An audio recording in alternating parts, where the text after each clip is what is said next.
Samuel, un roi pour Israël.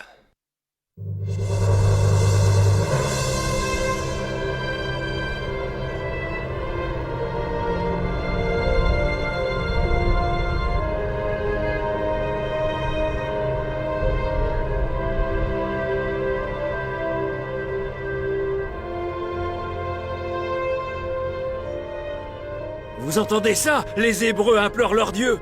Ils ont apporté son tabernacle dans leur camp et maintenant ils se sentent invincibles. On les a écrasés la première fois et on les écrasera cette fois encore. Dagon, notre Dieu, est plus puissant que le leur. Oui, mais ce jour-là, l'arche de Yahvé était loin de leur camp. Aujourd'hui, elle est avec eux. Peu importe où se trouve l'arche de leur Dieu, Dagon est de notre côté et c'est le seul Dieu invincible. Et Dagon écrasera Yahvé comme la dernière fois. La bataille précédente avait été remportée par les Philistins et les Hébreux avaient perdu presque 4000 hommes. Les anciens d'Israël décidèrent alors d'apporter l'arche d'alliance au milieu du camp afin que Yahvé les aide à vaincre leurs ennemis. Pendant qu'ils priaient devant l'arche, le prophète Samuel arriva, car il lui avait demandé de venir.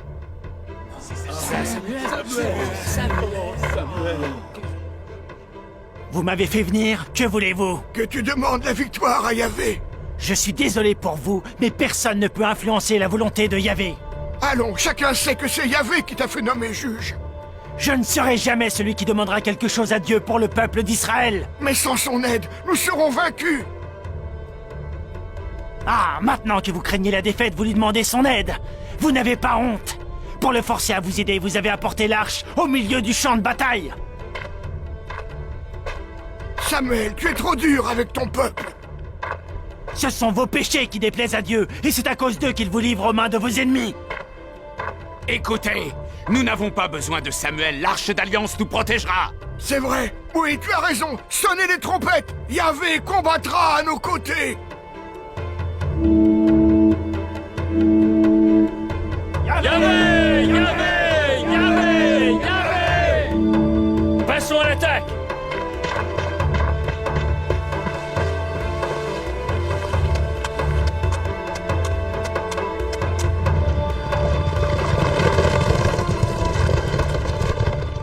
Les Philistins se préparèrent au combat malgré la peur que leur inspirait l'arche d'alliance. Ils savaient en effet que ce Dieu puissant avait frappé l'Égypte de toutes sortes de plaies. Les deux armées se faisaient face et se jaugeaient. Le commandant hébreu donna le signal de l'attaque. Pour Yahvé. La bataille commença. En avant, au nom de Yahvé. À l'attaque!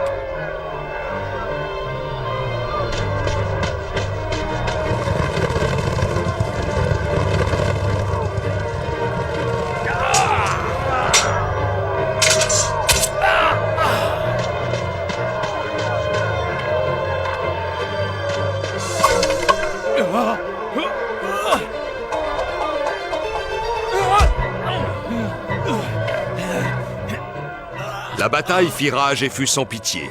Les Hébreux combattirent avec vaillance parce qu'ils savaient que l'arche était derrière eux, mais malgré tout, leur défaite fut complète. 30 000 Israélites moururent dans la bataille.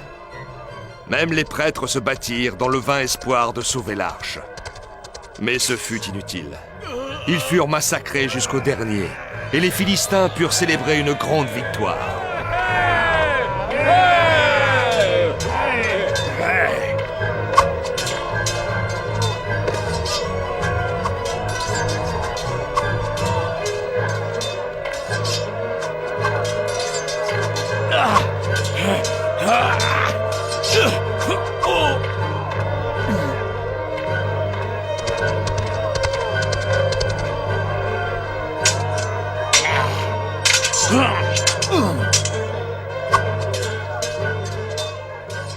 Quand le dernier prêtre tomba sous les coups d'épée, les Hébreux survivants s'enfuirent.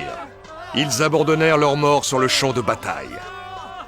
Les Philistins triomphants emportèrent l'arche d'alliance dans leur pays pour remercier leur dieu Dagon et le glorifier.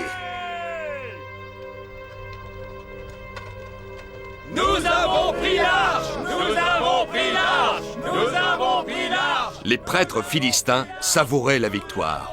Ils s'apprêtaient à recevoir l'arche d'alliance. Selon leurs ordres, elle allait être déposée aux pieds de Dagon, leur dieu triomphant.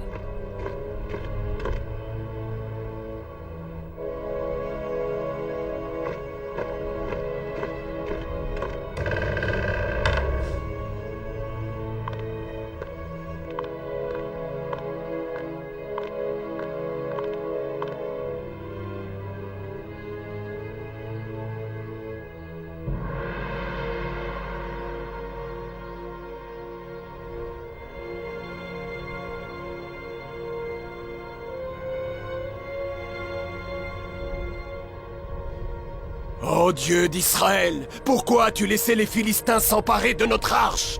Pourquoi?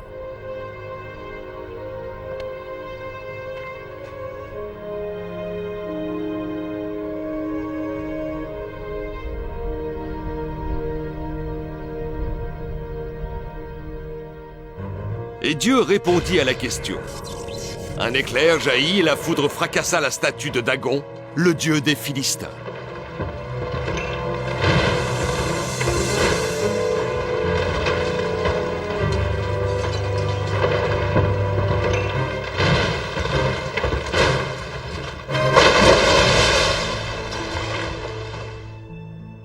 Le lendemain matin, les prêtres de Dagon qui lui apportaient des offrandes et des sacrifices eurent une surprise déplaisante.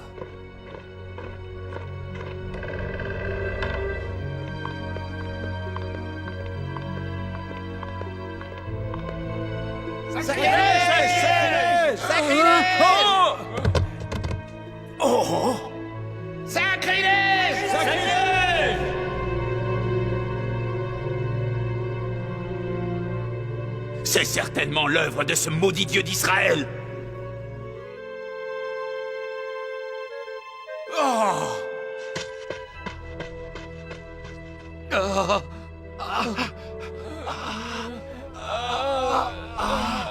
Qu'est-ce qui t'arrive? Parle! La peste nous a frappés! Yahvé nous a punis parce qu'on a profané son arche!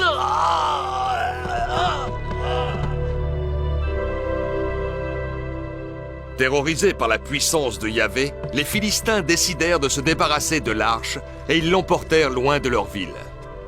Elle fut d'abord envoyée dans la ville de Gath et ensuite dans la ville d'Égron.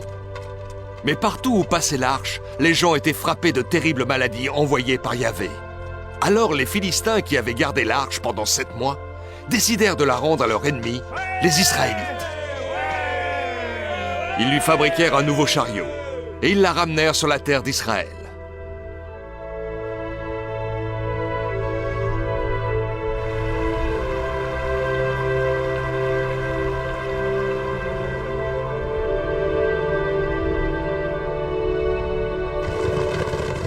Les années ont passé, de nombreuses années.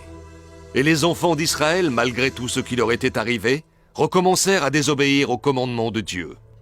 Et les Philistins conquérirent à nouveau leur terre.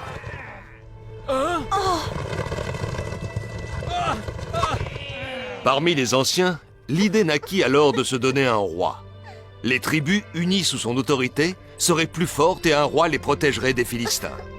Les anciens décidèrent de se rendre dans le village de Rama pour demander conseil au vieux Samuel, car c'était un juge très estimé, réputé pour sa sagesse. Cela fait au moins 20 ans que je n'ai pas vu Samuel. Il n'a pas dû beaucoup changer. Tout le monde sera là. Toutes les tribus. Samuel devra intercéder pour nous tous auprès de Yahvé. Samuel est le juge d'Israël. Yahvé écoute sa voix. Le voyage à travers les terres désertiques était long et éprouvant. Mais les anciens des tribus d'Israël finirent par atteindre le village où vivait le sage prophète Samuel. Nous y voilà enfin. C'est pas trop tôt. Oui, c'est bien le village de Rama. Samuel savait déjà ce que les anciens attendaient de lui. Il demanda à Yahvé ce qu'il devait leur répondre. Tu dois choisir parmi nos fils celui qui sera le roi d'Israël. Toutes les nations voisines ont un roi qui les dirige, qui les défend contre leurs ennemis. Nous sommes les seuls à ne pas avoir de roi. Ignorez-vous ce qui arrivera quand vous aurez un roi? C'est ce que nous souhaitons tous, Samuel. Nous voulons un roi. La décision est prise. Mais ce roi d'Israël, c'est toi qui dois le choisir. Très bien, je choisirai un roi pour vous et je l'introniserai au nom du Seigneur Tout-Puissant. Mais il faut que vous soyez bien conscient de ce qu'il vous en coûtera. Un roi vous prendra vos fils et il en fera ses soldats. Il les obligera à labourer ses champs et à cueillir ses récoltes. Et il prendra vos filles, vos champs, vos vignes, vos esclaves. Nous savons déjà tout ça, Samuel. Mais sous l'autorité d'un roi, notre peuple sera plus fort et plus uni. Nous serons comme les autres nations de la terre. Alors vous aurez un roi. Le Seigneur dit qu'un roi règne sur Israël. Très bien, mais quand aurons-nous ce roi? Bientôt, j'introniserai celui qui régnera sur vous tous. Alors, que le nom du Seigneur Tout-Puissant soit béni, maintenant et à jamais. Que le nom du Seigneur soit béni maintenant et à jamais. Retournez dans vos tribus. Et quand le Seigneur l'aura décidé, il se manifestera et vous aurez alors votre roi. Il y avait en Israël un homme de condition qui s'appelait Kish. C'était un descendant de la tribu de Benjamin.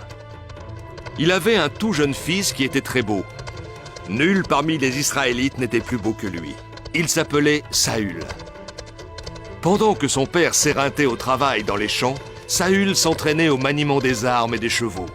Il adorait faire des acrobaties en compagnie de son ami Aphèse.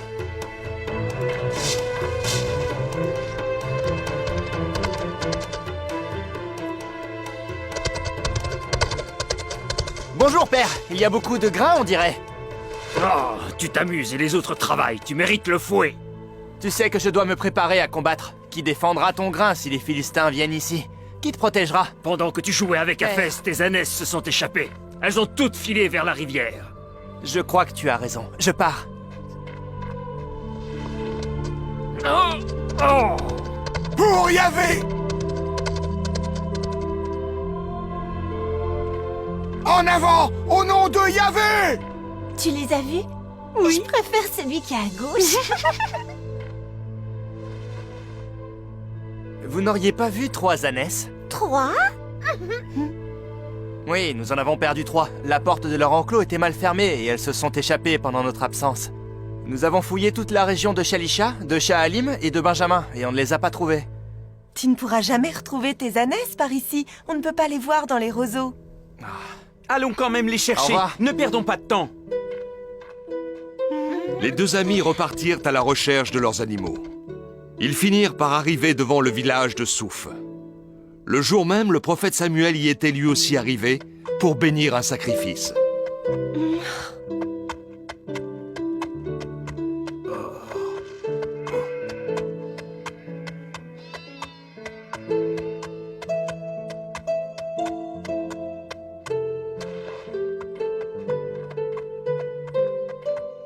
Tu es Saül, le fils de Kish, et tu cherches tes ânesses. Oui, en effet, comment le sais-tu? Qui es-tu? Je suis Samuel, le prophète. Je t'attendais, fils de Kish. Samuel le sage. Le Seigneur m'a prévenu de ton arrivée avec un compagnon. Suivez-moi, vous passerez la nuit dans ma maison.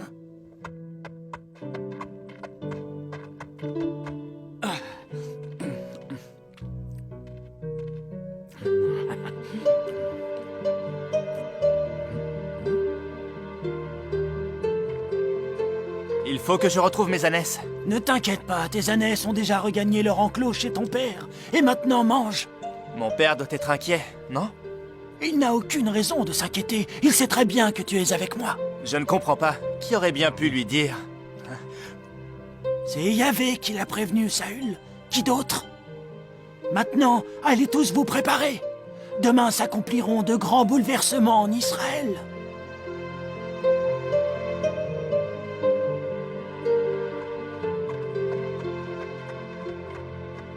Pourquoi m'accompagnes-tu? Tu le sauras très bientôt. Allez, grimpe à cheval et pars devant. Saül te rejoindra plus tard. Obéis, Aphès, va. Fais ce que t'ordonne le sage Samuel. Très bien, je préviendrai ton père.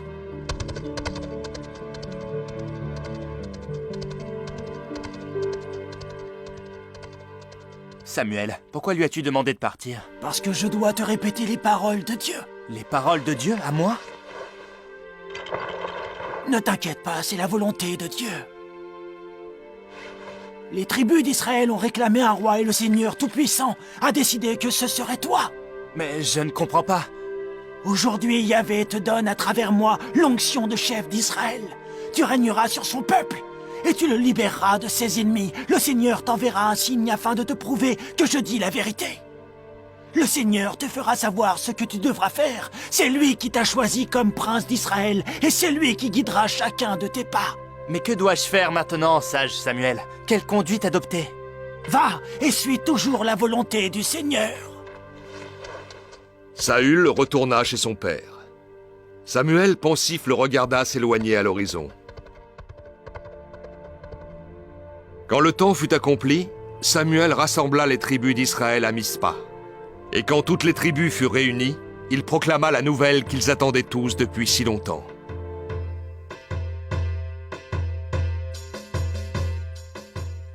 d'Israël. Yahvé a donné son onction au nouveau roi d'Israël, c'est Saül, le fils de Kish.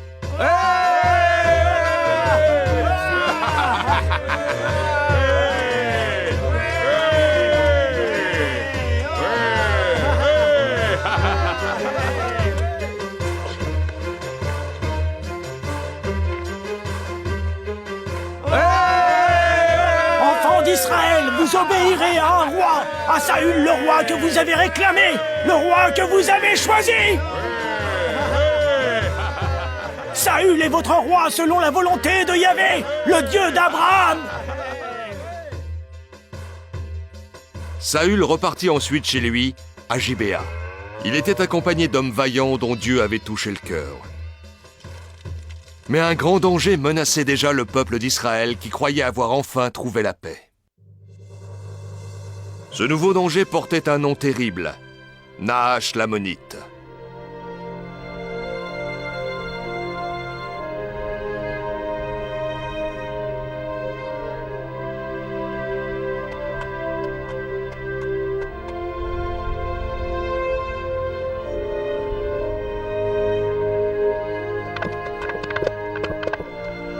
Regardez, les habitants de Yabesh Galaad veulent parlementer. Il n'y a rien à négocier. Ouvrez les portes de la ville si vous ne voulez pas mourir, ou nous massacrerons tout le monde. Pas question. Nous pourrions soutenir un siège pendant des mois et même des années. Bien, comme tu l'entends, mais tu y perdras la tête. Écoute-moi, Seigneur. Je crois que tu devrais d'abord entendre ce que nous avons à te proposer. Parle. Les habitants se sont tous mis d'accord pour te payer un tribut annuel. Tu recevras du blé, de l'or, des animaux, et nous serons tes fidèles sujets. Quoi? Mes sujets? Vous voulez devenir les sujets de Nahash? Ah, voici à quel prix je traiterai avec vous. Je vous crèverai l'œil droit à tous. J'en ferai un défi à Israël. Où est le fameux roi que vous vous êtes donné? Où est la puissance de votre Dieu? Moi, j'ai des milliers d'archers et de fantassins. Je vous donne 7 jours pour me livrer la ville. Ah! Après avoir délivré son ultimatum, Nahash leva le siège, emmenant son armée avec lui. Pendant la nuit, des messagers se glissèrent furtivement hors de la ville. Ils se précipitèrent à Gibéa pour raconter à Saül ce qui était arrivé.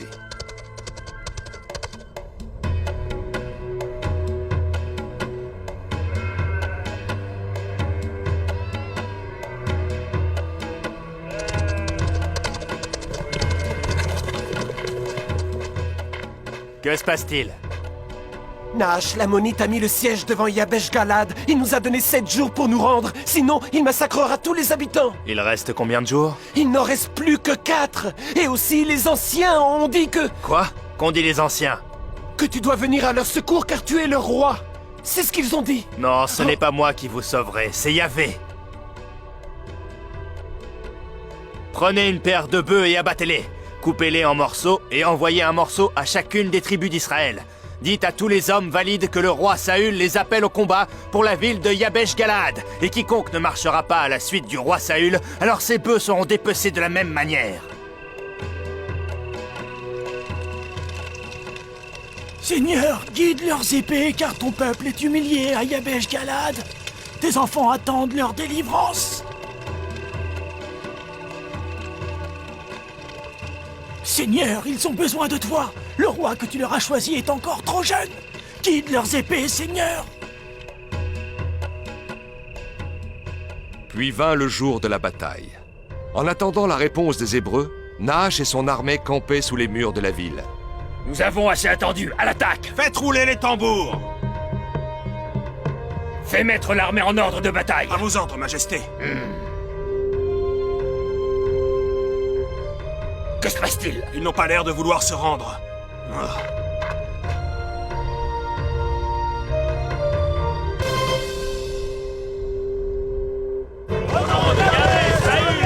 Massacrez tous les Israélites! À l'attaque!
remets ton épée au fourreau, Saül! Il n'est plus temps de se battre, mais d'offrir un sacrifice à Yahvé, car c'est lui qui a donné la victoire à ton peuple! Yahvé a guidé nos épées et il nous a libérés. Ne l'oublions jamais. Que son nom soit béni pour toujours.